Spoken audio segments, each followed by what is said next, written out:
Halo anak-anak, bagaimana keadaan kalian pada hari ini? Ibu harap kalian dalam keadaan sehat ya. Ya, baik, Ibu akan memulai pelajaran kita pada hari ini. Namun sebelum kita melanjutkan pelajaran kita pada hari ini, Ibu mau memberikan kalian sebuah video dan tolong videonya disimak karena video ini akan menjadi pengantar kalian dalam melanjutkan pelajaran kita pada hari ini. Yuk kita lihat videonya.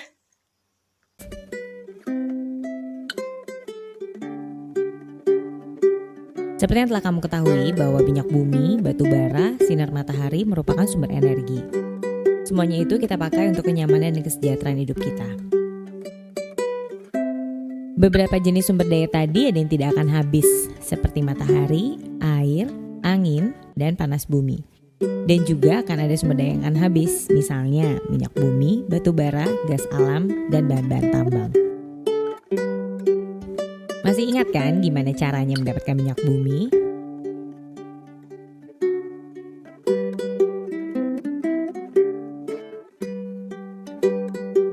Oleh karena itu, kita membutuhkan sumber energi yang lain atau biasa disebut dengan sumber energi alternatif. Beberapa sumber energi alternatif itu bisa diperoleh dari matahari, air, angin, dan panas bumi, termasuk ke dalam energi yang dapat diperbarui atau yang tidak akan habis.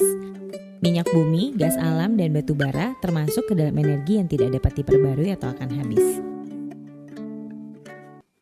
Yuk kita lihat gimana sumber energi alternatif tadi dapat membantu dalam keseharian kita. Matahari. Matahari merupakan sumber energi terbesar bagi bumi. Energi yang diberikan berupa panas dan cahaya. Cahaya dan panas bisa bermanfaat secara langsung untuk mengeringkan pakaian, menguapkan air laut untuk diambil garamnya, memberikan penerangan dan juga untuk perkembangan makhluk hidup. Cahaya matahari diubah menjadi energi listrik oleh alat yang disebut sel surya atau solar cell atau juga fotovoltaik. Energi panas matahari diubah menjadi listrik dengan alat yang disebut panel surya. Panas yang dihasilkan oleh matahari dapat digunakan sebagai pemanas air di rumah. Sayangnya tingkat efisiensi sel surya dan panel surya tidak sebanding dengan harganya yang mahal. Masih diperlukan pengembangan lebih lanjut.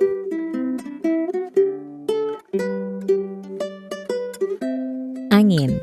Tenaga angin sudah dimanfaatkan orang sejak dahulu. Kapal layar bisa berkeliling dunia hanya menggunakan energi angin.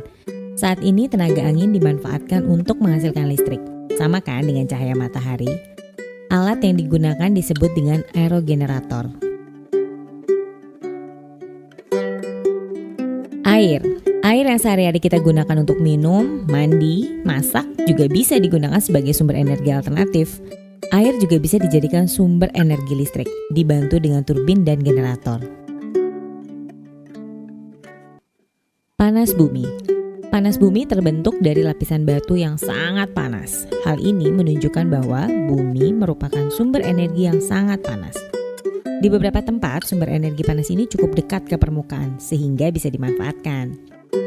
Proses kerjanya adalah airnya dimasukkan ke dalam tanah hingga menyentuh lapisan batuan yang panas. Air yang mendidih tadi akan menghasilkan uap yang akan digunakan untuk menggerakkan turbin. Turbin kemudian memutar generator sehingga menghasilkan listrik. Uap air panas ini disebut geyser. Sumber energi alternatif lainnya.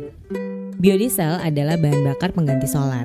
Berbeda dari solar yang diperoleh dari minyak bumi, biodiesel diperoleh dari tumbuh-tumbuhan. Di antaranya adalah kelapa, kedelai, sawit, jarak, dan bunga matahari.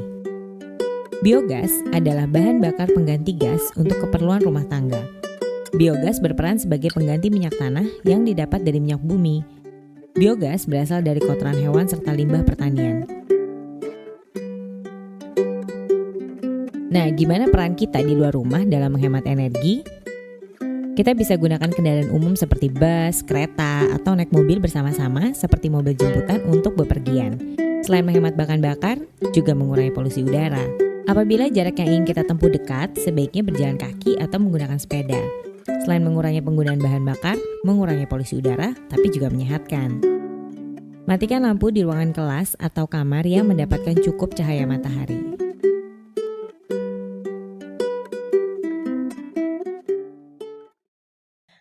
Bagaimana? Setelah kalian menonton video tadi, apakah kalian mengerti tentang apa itu energi alternatif? Jika kalian sudah mengerti, Ibu akan melanjutkan untuk memasuki materi yang lebih dalam lagi, yaitu mengenai pemanfaatan sumber daya alam yang digunakan sebagai sumber energi alternatif. Nah, Ibu akan memberikan beberapa bacaan tentang pemanfaatan sumber daya alam untuk digunakan sebagai sumber daya alternatif.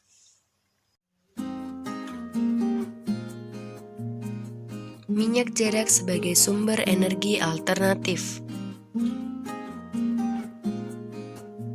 Minyak jarak mulai dikenal sebagai sumber energi alternatif biodiesel. Biodiesel dihasilkan dari minyak yang diperoleh dari biji tanaman jarak yang banyak tumbuh di daerah tropis seperti di Indonesia. Minyak jarak dari biji tanaman pagar ini mempunyai potensi untuk dikembangkan sebagai tanaman penghasil minyak pengganti bahan bakar minyak bumi. Keunggulan minyak jarak adalah tanaman ini mudah dibudidayakan sehingga dapat menjamin ketersediaan bahan mentahnya. Proses pengolahannya cukup sederhana sehingga mudah dilakukan oleh masyarakat umum. Tidak memerlukan teknologi yang tinggi, sehingga biaya investasinya terbilang murah. Minyak jarak juga dimanfaatkan untuk minyak rambut. Minyak jarak juga dimanfaatkan untuk minyak pijat. Kemasan minyak jarak dibuat lebih praktis sehingga memudahkan penggunaannya. Minyak jarak dapat ditemui di pasar-pasar modern atau di warung. Saat penanaman pohon jarak sampai panen dibutuhkan tenaga. Begitu pula saat tanaman diolah menjadi minyak, tentunya juga membutuhkan para ahli untuk membuatnya. Belum lagi kemasan yang menarik, pasti dibutuhkan tenaga yang terambil untuk mengemasnya.